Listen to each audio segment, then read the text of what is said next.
Can you imagine being punished for simply being who you are? Unfortunately, that was the reality for millions of African slaves during the transatlantic slave trade. In this video, we will explore some of the most humiliating punishments done on African slaves. What were some of the most common punishments inflicted upon them?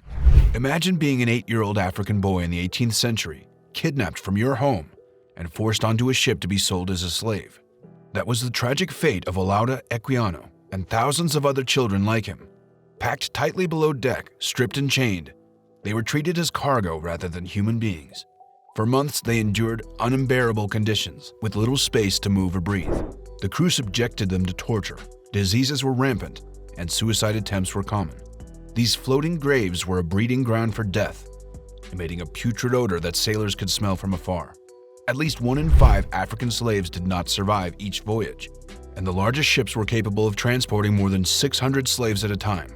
Before Eli Whitney's invention of the cotton gin, cotton production was expensive and labor-intensive, with hand-picking requiring hours of back-breaking work per pound. But with the introduction of this game-changing machine, cotton production skyrocketed, leading to a surge in demand for the cheap and versatile material. However, this new era of cotton cultivation came at a steep price. As plantations grew and production increased, so too did the demand for slave labor.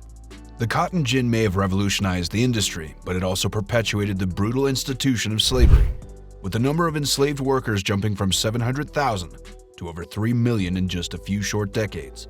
The human cost of this technological advancement cannot be ignored, as enslaved workers were pushed to their limits, forced to work from dawn till dusk in dangerous conditions that often led to illness and death. The thumbscrew, also known as thumbkin, was a brutal instrument used to punish any form of rebellion against the slave masters during the early modern period in Europe. This simple vice consisted of 2 interior surfaces, sometimes with protruding studs, which would crush the victim's thumbs, fingers, or toes when tightened. In some cases, the crushing bars were lined with sharp metal points that would puncture the victim's thumbs and cause excruciating pain in the nail beds. The same design principle was applied to larger, heavier devices used to crush the feet. This punishment was often inflicted not only on the leader of the rebellion, but also on other participants. Slavery has been an integral part of the world economy for centuries. Between 1400 and 1900, it is estimated that close to 20 million Africans were kidnapped and sold into slavery around the world. The population in Africa decreased by half by 1800 due to the slave trade, according to Canadian historian Nathan Nunn. This behavior was born out of the expansionism of large territories, such as the Dutch East India Company, which sent explorers overseas to expand their domains. The settlers conquered people and forced them to work in plantations, mines, or infrastructure for the new settlements.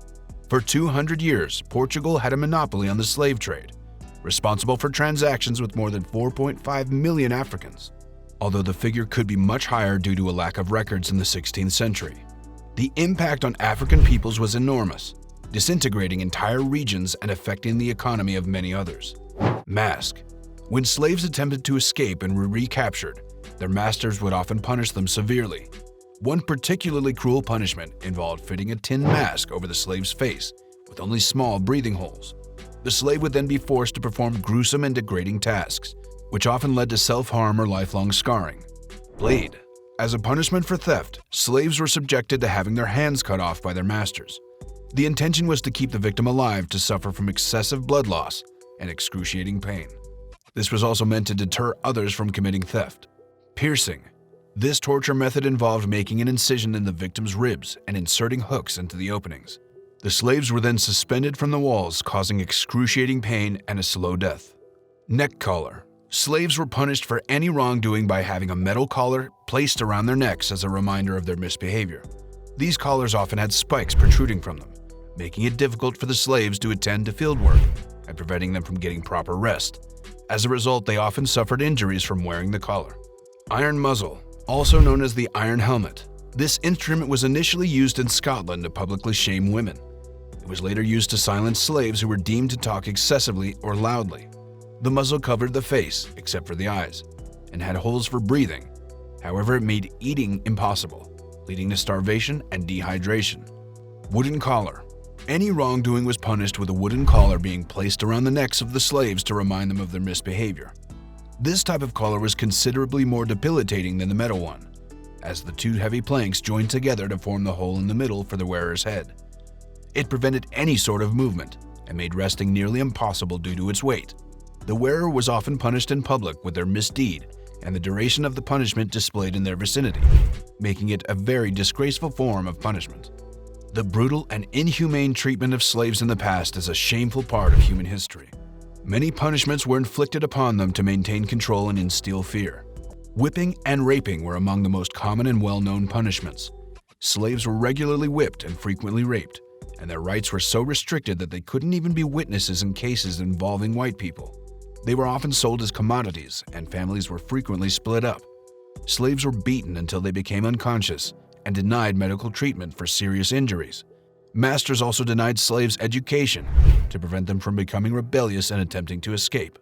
American concern about race mixing with slaves led to the Maryland Act of 1661, the first anti-miscegenation statute that prohibited intermarriage between races. The Declaration of Independence in 1776 famously stated, "All men are created equal who are endowed by their Creator with certain unalienable rights." But unfortunately, this did not include slaves, and their use became even more widespread. By 1860, almost 4 million slaves were registered, comprising 13% of the country's population. In some states, slavery was legal, and these were known as slave states, while states that didn't legalize it were known as free states. Female slave workers were also exploited sexually, and many were beaten or punished if they didn't meet their daily quotas or complete their assignments. Slaves were not allowed to move freely and were sometimes strangled to death. When slaves were sold, the seller was responsible for disclosing any physical deformities or other problems the slave was suffering from.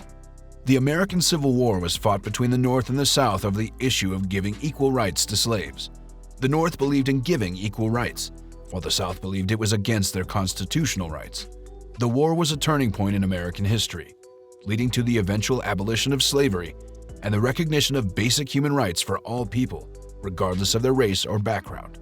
The American Colonization Society began deporting free Africans to Liberia to prevent the disruption of their descendants.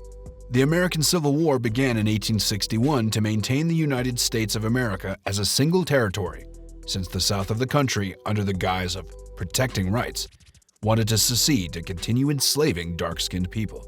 The goal of this war eventually became the abolition of slavery, which was achieved in 1865. However, the fight for equal rights did not end there.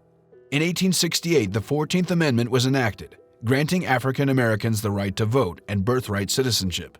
However, during this period, segregated institutions were established, perpetuating supremacist ideologies of violence and racial terror. For several decades, through Jim Crow laws, racism continued to significantly impact African Americans under the guise of separate but equal. They were barred from many jobs, their children were prohibited from attending white schools, and they were relegated to designated water fountains and other public spaces. In 1926, many African Americans migrated to the North in search of job opportunities, but they faced resistance from communities that refused to accept them, imposing curfews or outright denying them the right to stay. Despite efforts by the Supreme Court in 1954, it was not until 10 years later that President Lyndon Johnson signed the Civil Rights Act into law, which required the integration of African American children into white schools. By 1965, slavery had been abolished, but racial discrimination remained a major obstacle. In some states, African Americans were banned from voting, which led to the creation of the Voting Rights Act that punished discrimination in voting. The humiliating punishments inflicted upon African slaves were not only cruel, but also served to dehumanize them and perpetuate their oppression. It is important to remember this dark chapter in history and continue to educate ourselves about the lasting effect of slavery and systemic racism. By acknowledging and learning from the past, we can strive towards a more just and equitable future for all.